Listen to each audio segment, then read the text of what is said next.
I'm Alyssa from Meditative Astrology, and today I'm here to talk with you of the astrology of August 17th through August 23rd.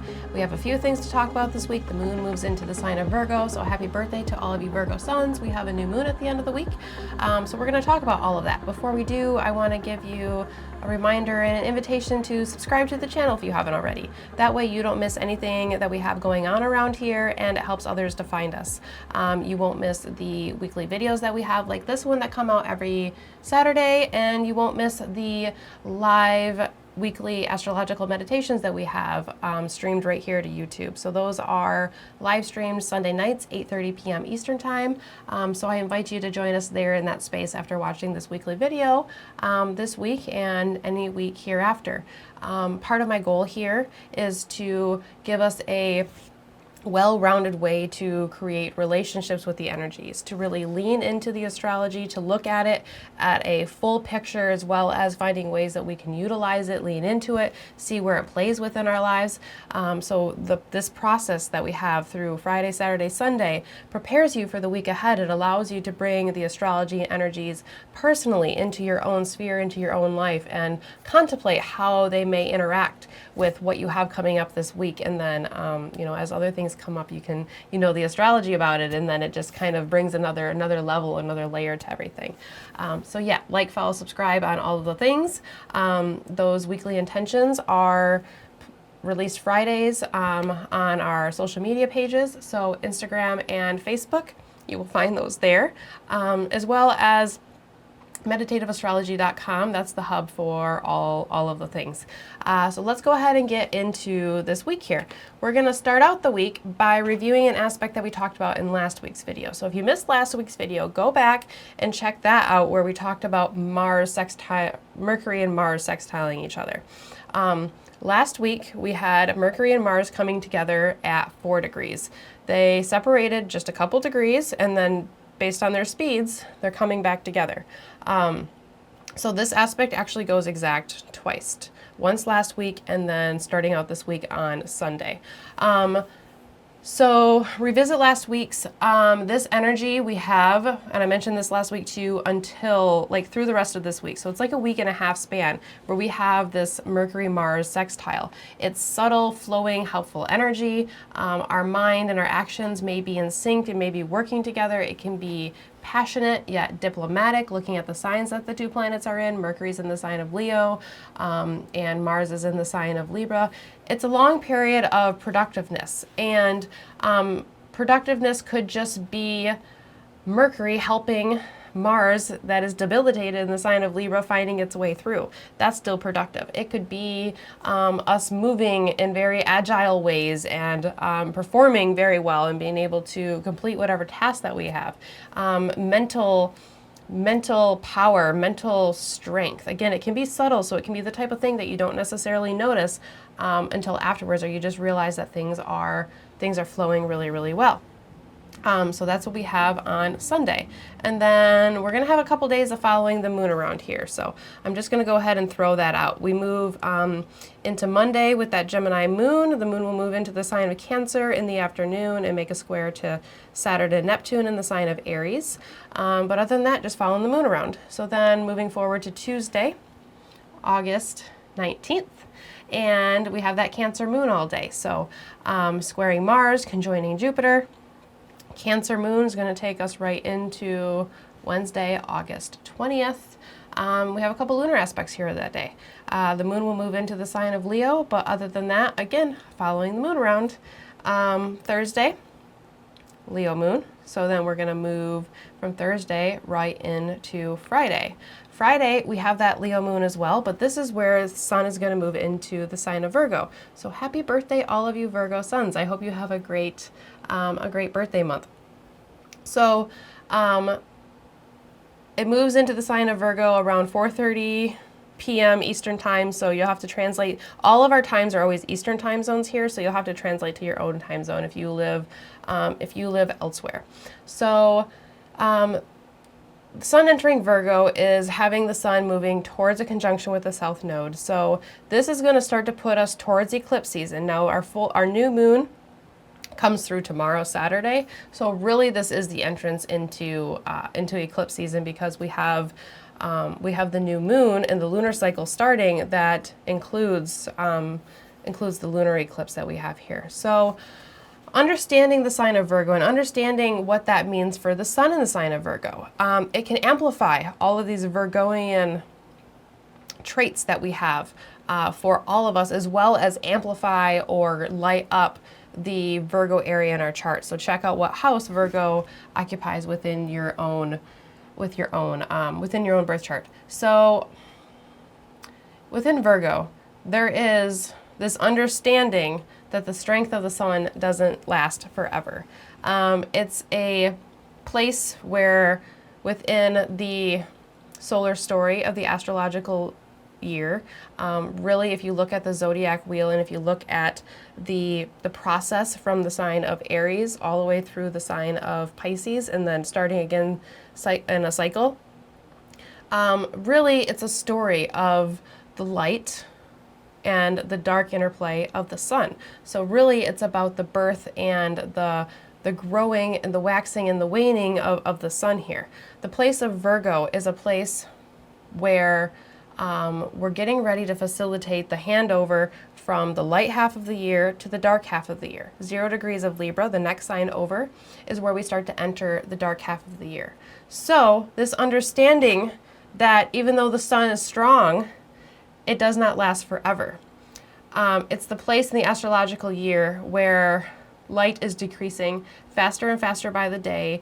In the Northern Hemisphere, the growing season is coming to a close and it's moving towards the dark half of the year, which is approaching here.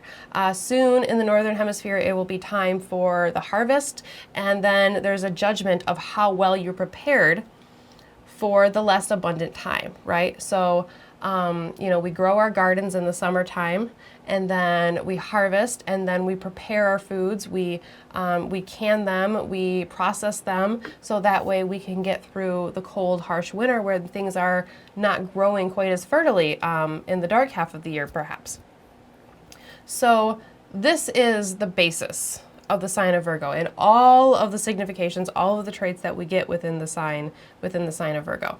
We get that impending judgment, that impending harvest. We know that the dark is coming. There is an interchange between light and dark. We've been in the light half of the year. We've seen the light. We've seen the beauty, and we remember the beauty, but we also know that there are dark days that could be coming ahead. So it's a mutable sign. It's a changeable sign. It hands over from that light half of the year to the dark half of the year, and it facilitates that.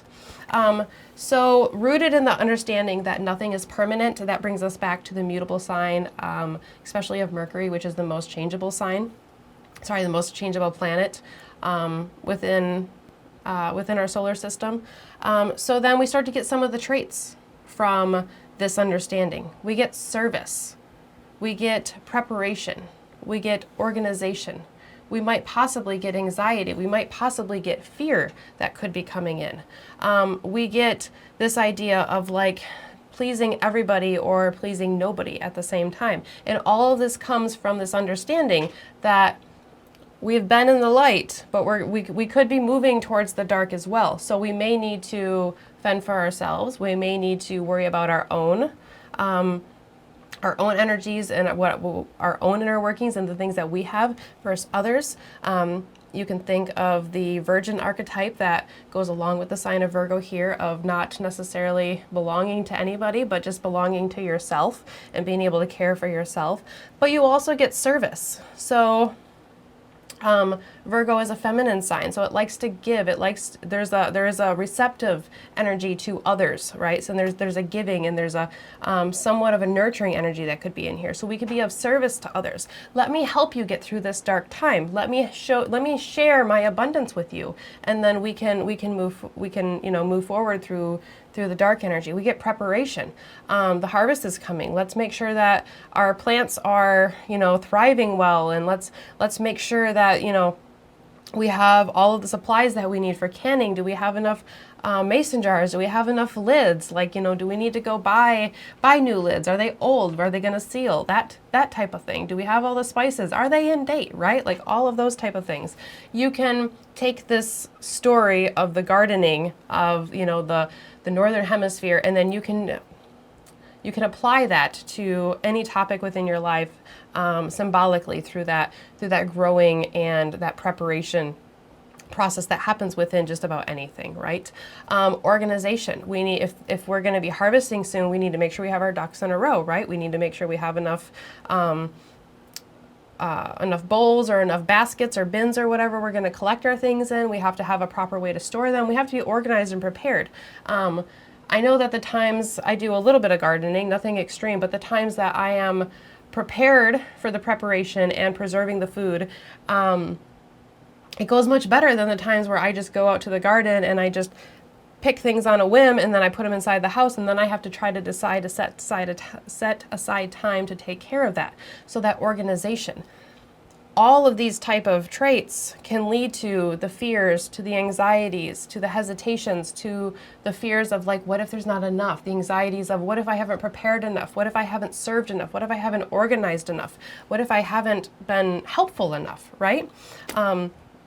All of these type of things here coming in possibly through this energy. So, Mercury will enter this sign and it will conjoin the sun in the sign in September. This is where we're going to have the next Mercury cazimi. So there's going to be a focus on Virgo, as well as this is where our eclipses are happening. And it sets us up for our new moon that we have coming through on Saturday. So let's go ahead and just roll right into Saturday here, August 23rd. We have the moon starting out in the sign of Leo, but it's going to quickly move into the sign of Virgo, bringing us our new moon at 0 degrees 22 minutes of Virgo. This comes through at 2:05 a.m. Eastern time. And this lunar cycle is what really is going to tip us into eclipse season here. So I'm going to go ahead and put the chart up so that way you can see what we're looking at here. And yes, I have it at the pretty close, at the time of the new moon here. You'll find the new moon in the sign of Virgo in the 3rd house in this chart. So if you find the number 3 in the center, that's the 3rd house if you're not necessarily used to looking at the charts. So the different things that we're pointing out about this new moon here. It's at 0 degrees of Virgo, so it's at a starting or initiating, it signifies a beginning.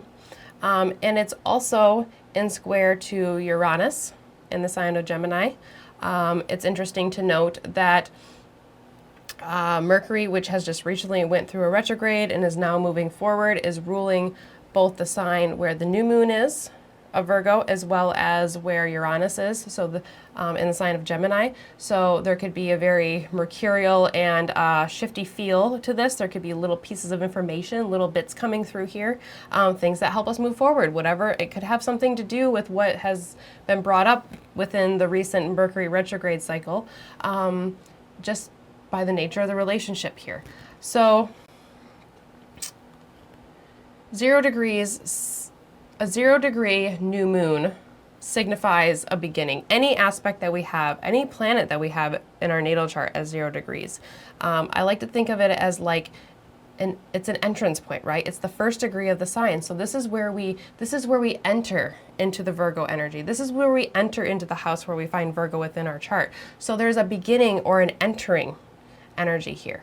It could be entering some change. Virgo is a mutable sign. It's just with yesterday's card where we were talking about the sun moving into the sign of Virgo, it's that in-between place, in between the light and in between the dark half of the year. So it could be initiating some sort of change. Uranus being square to the new moon also suggests some sort of change or ability to break free or break through something, to be able to liberate ourselves or stand apart from something, do something different. And beginning suggests doing something different. The fact that this is bringing us into eclipse season, where we can often have like major beginnings, major endings, or major thematic changes happening within our lives, especially depending on the houses where you find Virgo and Pisces right now. Those are where the eclipses are happening, and that's where the nodal axis is. So it could be initiating some sort of change here, and it could be related to the house where we find Virgo in our chart. It could be related to the significations of Virgo. So what are you preparing for right now? What stage are you moving into? If you think of like moving from the light half of the year into the dark half of the year, it's like moving from one stage of life or of the year to another, right? Like think about the seasons change. It's or we use the term like seasons of life or whatever like that. So the change that is coming, like where do you see that? Where do you see that shift? Where are you moving from one season of your life into another season? That's another way this could be coming up. I was thinking about change out of necessity. So necessity kind of goes along with the sign of Virgo as far as the preparation and that organization and that understanding that like the light isn't going to last forever, and you know that strong Leo energy. It's temporary within the story, right? It'll come back around. It's cyclical. The zodiac wheel, you know, it always comes back to Aries season, it always comes back to Taurus season, just like it'll always come back to Leo season. But Virgo is taking us closer to the place where we're going to move into the dark half of the year. So wondering what is shifting, what is changing here. And our full moon that we're going to have is in the sign of Pisces is going to be a lunar eclipse. So we'll be talking more about that. But look for clues of where these things are showing up within your own chart. So, you know, the couple lunar cycles that we've had, like this one, it's big because it's an eclipse lunar cycle, right?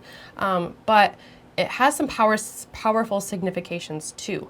The lunar cycle that we just had in the sign of Leo, that was pretty powerful. It was opposite Pluto, and the full moon had Pluto and a Mars doing a whole bunch of things. You can go back and check out those videos if you missed those.